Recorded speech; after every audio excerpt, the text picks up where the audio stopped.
What a year 2017 was at DILIsym Plus, but we're not slowing down. Are you ready for big things in 2018? Hi, I'm Mike Lawless, Business Development Manager at DILIsym Plus. Last year was a memorable one. We held a PBPK modeling and simulation and Pop PK Data Analysis workshops around the world.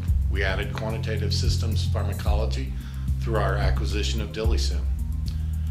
We released the most comprehensive versions of GastroPlus, ADMET Predictor, and MembranePlus to date, all while maintaining the same friendly customer support you know and love, as well as advancing our understanding of modeling and simulation globally through journal articles, collaborative research, and scientific conferences. On behalf of everyone at DILIsym Plus, Cognigen, and DILIsym Services, we'd like to thank you all for your continued support. Registration is now open for our March workshops in San Diego, California, and Mainz, Germany.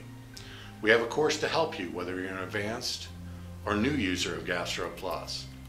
The San Diego workshop will also host our first 3-day DILIsym training workshop, where attendees will gain valuable knowledge in quantitative systems toxicology with our DILIsym software. Visit us online for the latest in modeling and simulation solutions.